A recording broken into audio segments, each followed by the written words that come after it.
Yes. So what are we talking about today? Cool. Well, let's kick off another conversation, Aaron, with virtual teams. Got it. Right. So we're going to talk about virtual teams today, remote work. Mhm. We'll talk about what that team is made up of, some of the tools that we use. We'll check out some of the psychology behind that, the work styles that are involved. We'll be looking at how managers help keeping teams together and focused. Okay. Right, on their vision, which can be a challenge when you're working remotely. And then what do you do about accountability, right? That word. Yeah.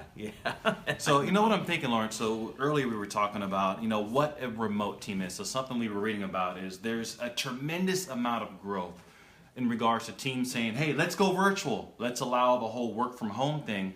But what we have noticed, there's not much changing to the dynamic of the team minus where the desk actually is. Yeah, that's true. There's a shift maybe in what that looks like, right? So it's interesting that we're doing this right now, this particular topic today, just over the weekend. I was hearing on NPR that IBM, which of course is Dr. Larry's history, and had a significant amount of practice doing work with virtual teams and remote teams, and IBM famously has a huge remote workforce, and they made an announcement that they're pulling in on their remote teams. They're actually bringing people doing back the opposite. in. Yeah, so they're performing an experiment with bringing people in and seeing what exactly the balance of shoulder to shoulder space versus virtual work, how that has an impact on business results. So they've been on the forefront of that for decades now, even before it was cool. And for companies that are just starting to embrace remote work or have had trials with that on an ongoing basis, I think some of the stuff that we've been reading up on lately really supports the efforts that those businesses are making. And it contributes to their bottom line in maybe some surprising ways, right? So we'll take a look at that too.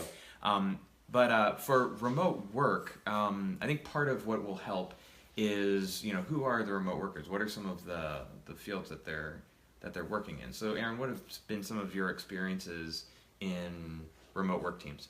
Well, one, training teams, right? So you have a training team that supports a huge demographic. So you have different time zones, different cities that you might have a one focus for.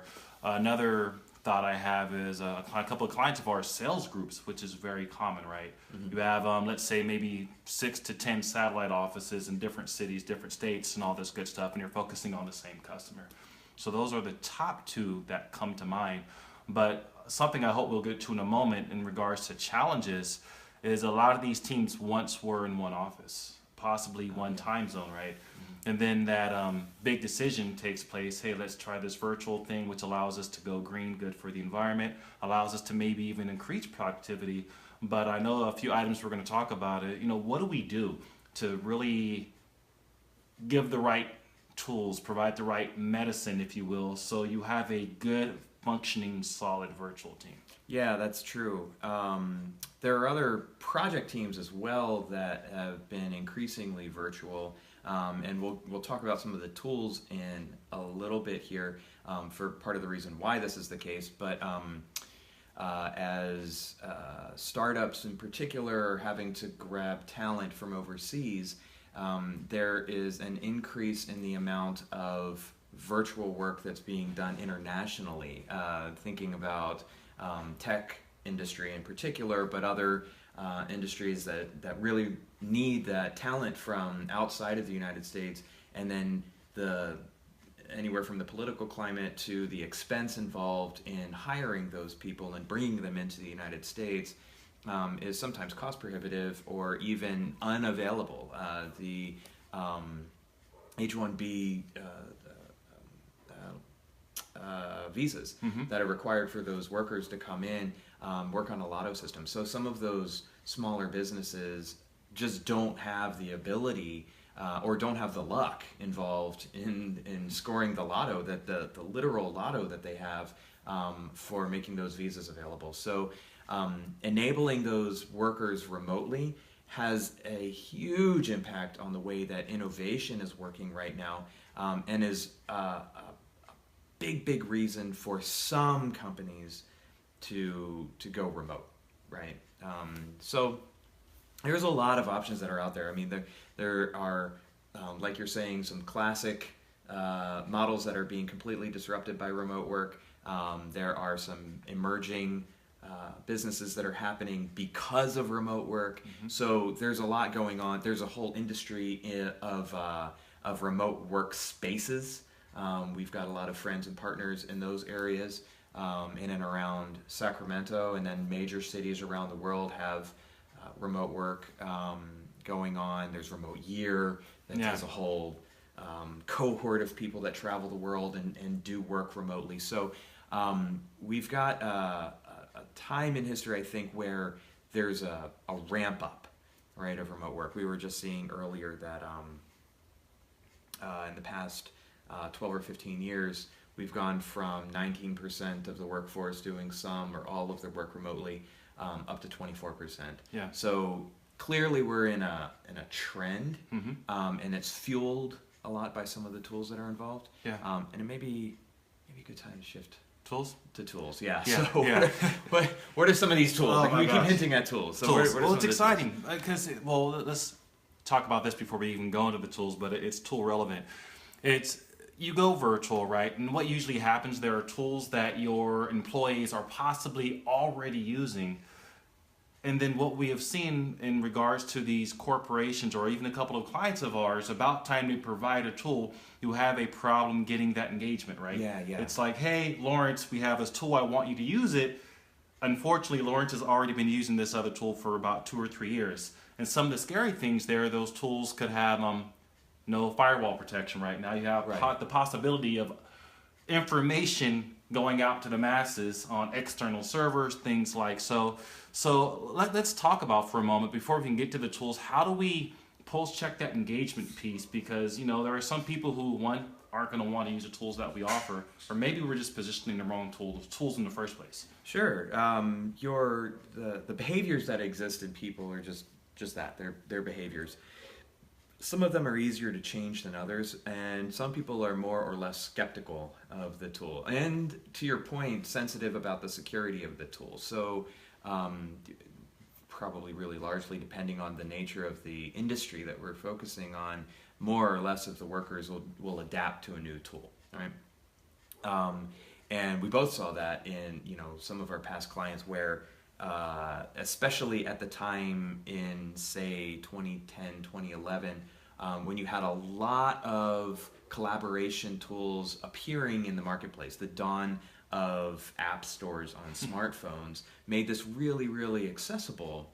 And some of those platforms, even before then, when you think of IM, right, the instant messengers, like AOL Instant Messenger. I mean, we're going way back here, right? You have mail. Computer-based stuff, yeah. So those instant messengers, when they migrated to the smartphone world, made even the computer almost obsolete for communication. You think of the Sidekick. Right. That was a huge win for the Sidekick phone. That was the best phone at that time because the quarter keyboard and the AIM messaging was awesome. Right. Yeah. I mean, never mind text messaging. Like they had the market cornered in Hollywood, right? Poor Paris Hilton back in the day when she got her Sidekick stolen, and that whole contact list became news of the day. I mean, it was something that really kickstarted social media.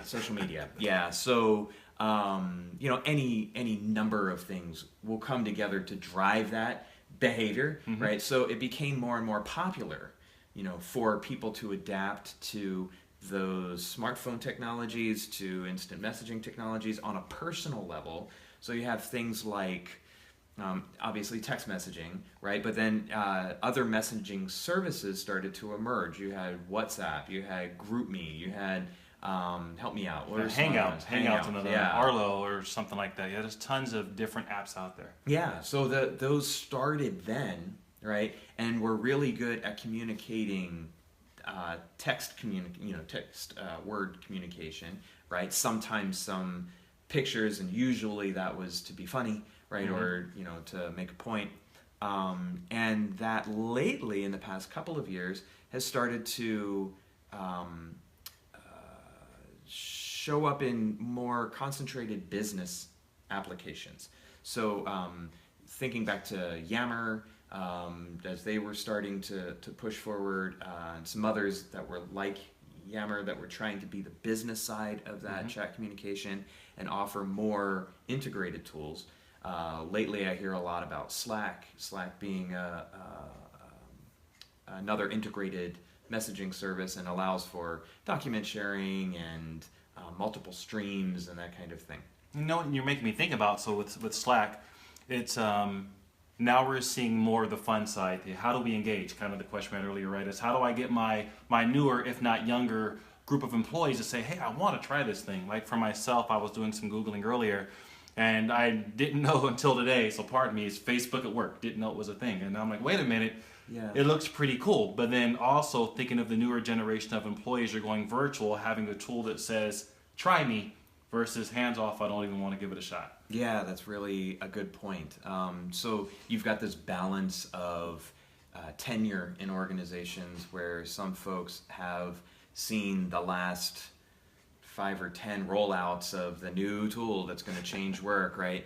And then you've got the people who are just entering the workplace and they're bringing with them some habits that the workplace really wants to capitalize on. So it is complicated, right? It's complicated. So the thing that we want to focus on is behavior, because as good as a tool may be and as adaptable to it as the people may be, you still need to operate as a team, Correct, and get a common goal accomplished, right? So when we're looking at team dynamics, to your point, a lot of those things have not changed. It's just the environments have changed. So now you need to be more cognizant of how people communicate, what their preferences of communication are, how are they going to hear your message, how are you going to deliver your message. And that's not just to the team leader, that's to everyone on the team, because the work that you're doing will fall flat if the team doesn't realize that you've done it. Right? So some of it is self-evident by the work itself.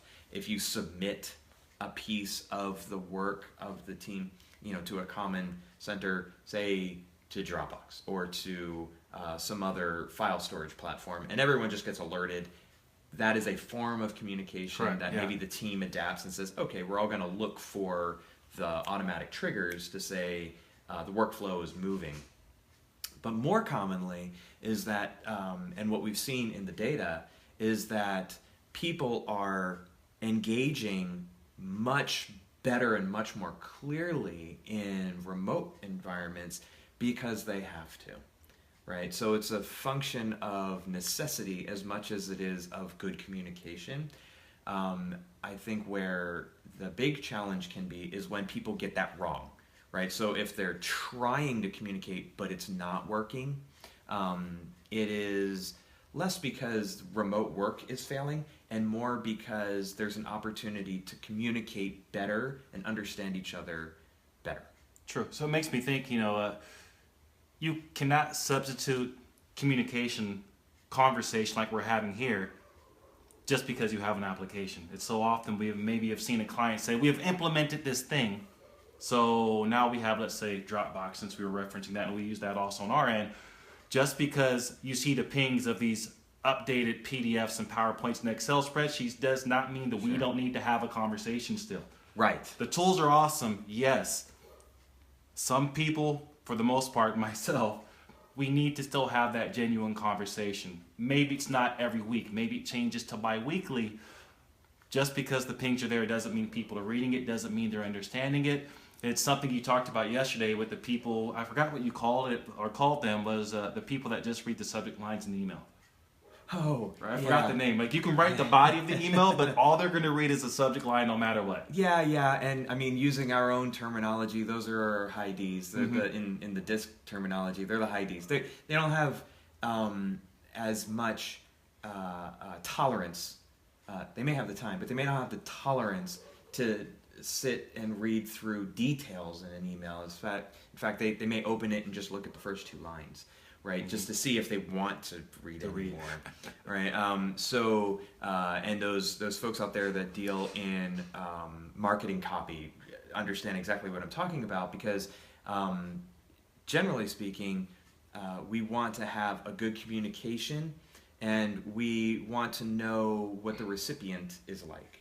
Right, and if we know that, say, one of my team members is like that, they have very little tolerance for reading into detail, then I need to get the main point across first and say, you're really going to want to read more into this because I really need an opinion on it, versus just assuming that, well, if I put the data out there, of course they're going to read it, and then by the next meeting we're having to explain ourselves all over again because we didn't pay attention to that other person's preference. Yeah, send a GIF. That's all you have. A meme or a GIF, they'll get it. I promise. They may, yeah. Even an emoji, dialed in, figure it out. If there was a read more emoji, that would probably be on. Yeah, don't overuse it though. Are we on? We kind of wrapped up work styles to an extent. Anything else you want to add to the remote work styles, the differences, or maybe what we do and how we help? I think that above all, it's important to have that discussion with team members to identify how they like to be communicated with best. Sometimes implementing a tool is a shortcut to that, so you don't have to invent the questions and you get a lot of information out of that. Team leads particularly have liked that in the past, and obviously the team members get a lot out of that. And there are lots of tools that are out there.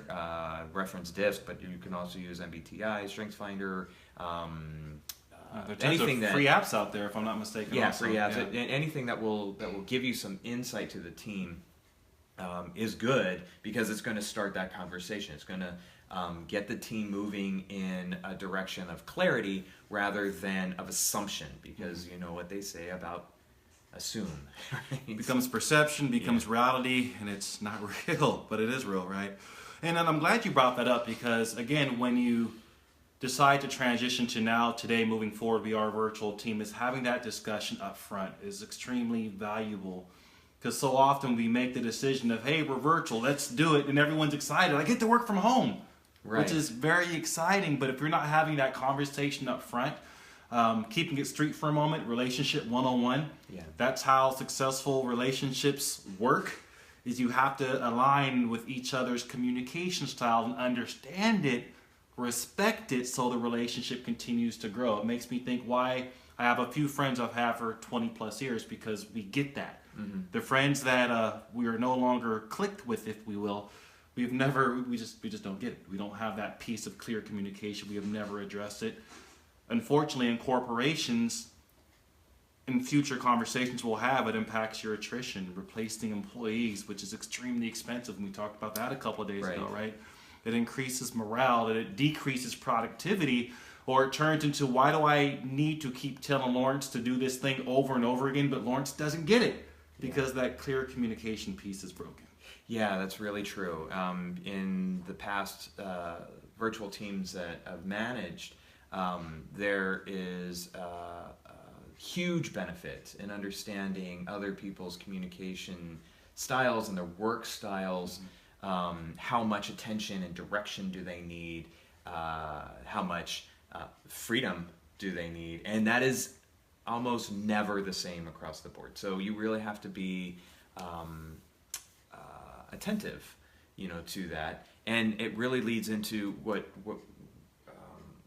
as a leader of a team, you need to establish as a vision. True. For that team. I think that was our next point. And the leader of a team is held responsible for setting that vision. The group is going to look to that leader of a team to establish that vision. And then that gives them all an opportunity to exercise their own strengths to accomplish that vision. So, leading a virtual team is, in that regard, very similar to leading a team of people that you have with you on a regular basis. The main difference, I think, is in the type of communication Yeah. and the level of expectation from setting goals and milestones on a project, that kind of thing, like to keep everybody moving in the pace that they need to get the job done. Doesn't need to be the same pace, but it needs to be the pace that's appropriate to get the project completed, to get the job done, to get the goal accomplished, whatever it is. The reason why the team exists in the first place.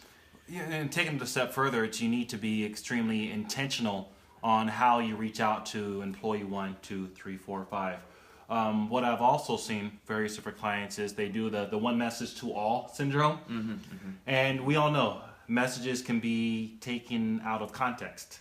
Yeah. Some people get upset because they feel that you're pointing him or her out specifically for maybe something they didn't do, should have done differently, right or wrong, or whatever it might be. It's saying I have a team of 6 people. I respect the time zone difference because that might actually happen, right? Right. I may not want to send Lawrence a text message at 5 o'clock in the morning because of the time zone you're in, just because I'm working. You might be sleeping. But then again, Lawrence may need a phone call. Sally may need a text message. Eric may need a Dropbox update or whatever it might be. But really he's saying, you know what, I understand the disk profiles or whatever it might be. Let's be intentional in how I choose to communicate to everyone at an individual level versus a team level. And then from there, we're respecting everyone's work style. I like the way that you use the term intentional for that. It also brings to mind mindfulness of the manager and being more aware of their emotional intelligence with the team that they're supporting. And yeah, the time zone thing. That's bitten me in the past too. But just knowing, when you think about those kinds of things, it not only points to the very specific need, like what time do I send this message? It also points to, oh, that's right, what are some of the other things that this person is sensitive to? And then not only that person, now I'm thinking of the rest of my team in the same categories. Like, is this the right communication vehicle? If I'm sending an email, do they really need a phone call? If I am going to send something in text format, is it something that will somebody on my team take it the wrong way? I don't want to be hypersensitive all the time, but that's where having those conversations about work preference, communication style, it sounds like I'm saying this is going to take long periods of time. It doesn't. It takes just a moment to say, hey, Aaron, how would you prefer that I communicate with you? This way. Cool. Done. Well, the thing is, pick up the phone and call me. Outside of work, we naturally do it, right? Yes. With our family members, with our friends, we know how to communicate well. And the sensitive part of it all, it's how do I take what I do well at home to work and make it professional, right? Because we all naturally have it there, and it's a great, healthy thing to bring at work, keeping it professional, of course, at all times, but we naturally do it. Yeah, a lot of us do. You give me too much credit. I've been around. You're a good communicator. You're a very good communicator. I still have to take a step back and think really hard. Is this message that I'm sending gonna be something that people receive well or not? And that's part of learning, True. So, or is it important, right? Is this really important? Yeah. Am I just having a moment where everything's going bad, the fire's coming out and everything? Is it really important? Right. And then also what I'm thinking of, in regards to the wonderful thing of team meetings and team calls, it's how often have we seen or maybe been on a team call where like, you know what, we really didn't need this team call at all. Yeah, I think one of the dangers that's out there, and I thought long and hard about this for our team as well, in setting up regular team calls. There's big pluses and minuses to that. Obviously, the big plus is that everybody gets an opportunity to contribute. I've been on countless team calls in the past that have been complete waste of time, and on virtual teams that turns into cruising Facebook or multitasking, air quoted on that, playing some Pokemon, which is really just I'm not paying attention to the rest of the call, and that leads to a lot of the leader of the call assuming that everybody hears what's going on, and then when nobody is really clicking with each other, it may be a result of having an unclear focus of the team call. And we'll talk on another discussion about meetings and being intentional about meetings. but it's, virtually, it's even that much more important to be focused, clear, respect everyone's time. You want to get them back to what makes them productive Correct. anyway, and then respect their time. You'll get much happier group members, team members, when that happens. So, but there's a plus, I think, with I know with team meetings, it's holding people accountable. Yeah. So let's talk about that. Yeah. So the accountability piece, and part of the reason I wanted to save that as the last topic today, is it's less a function of the team being virtual and more a function of the team being cohesive.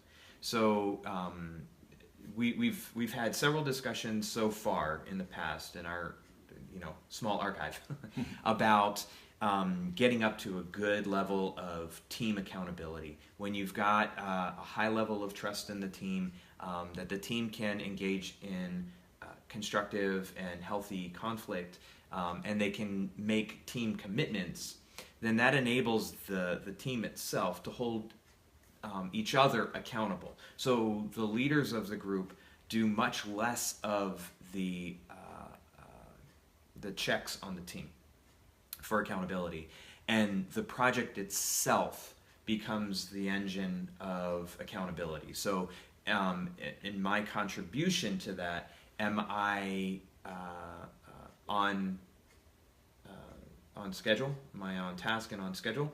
And if I'm not, my teammates are my guardrails. So somebody else may not be able to move on unless they receive something from me.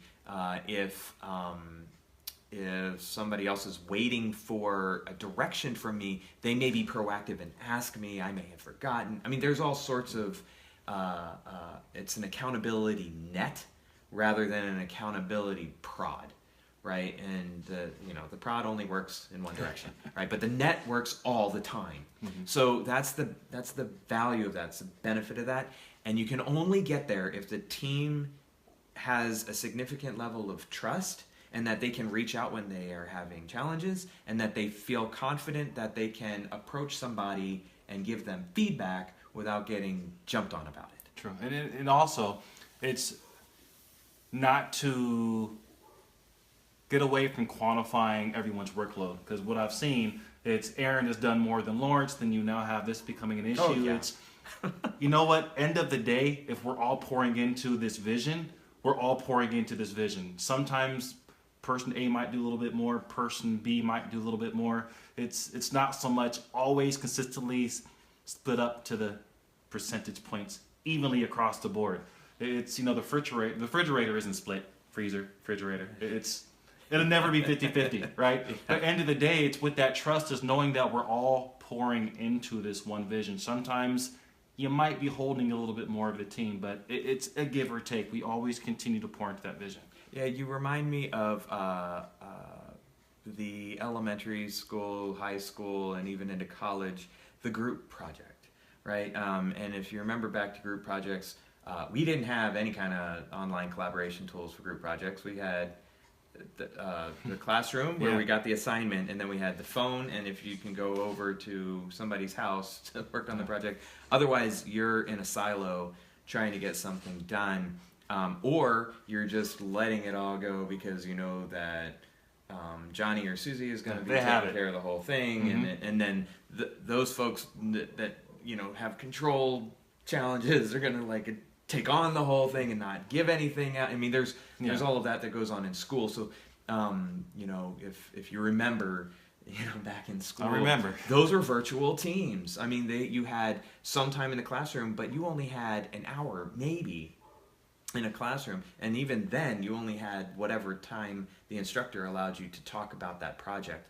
The expectation is, though, that everyone's going to be involved, everyone's going to get the same grade. There is no breakdown, and this is what made me think of that. Yeah. There's no breakdown of, well, how much effort did you do and you do and you do. It's a group project result, and some teachers, to their credit, have tried to accommodate that in different ways, mm-hmm. but a lot of times the lesson to be learned is that the team is responsible for the team result. Nice. And if one person adopts the team lead and they fail at it or they succeed at it, the whole team is going to get the same the same grade. Same grade. Right? So Yeah. when we're working at that as grown-ups in the real world, in the work world, not the real world, the work world, right? Then we all get credit for it in the same way if the team result is there, right? Individually, then we gain reputation. And so as being a team player or as being a good as a team lead, putting out a good vision or a good plan or being communicative during the process. You're writing your own storybook. Yeah, exactly. Yeah. So, when there was something to that, that you were supposed to learn something, right? Doing those small group projects in school. I think now in the work world, we have so many more tools at our disposal. We can't just lean on the tool. It really is important for us to go back to basics of team cohesiveness, so we can get the benefits of accountability and then ultimately the result for the team. Nice. We all want an A Yeah, plus. we do. So I believe that's it. So how do our people get a hold of us? Well, Facebook Live, go ahead and send us a comment. We'll reply to any comment that you send on Facebook Live. You can also connect with us at our website, workforceeq.com. Email at info@workforceeq.com. And then the other social media platforms, WorkforceEQ is our handle. So try us there as well, and we look forward to talking to you. Cool. Yeah. So our producer's virtual, so I'm going to get up and turn off this camera. Very good.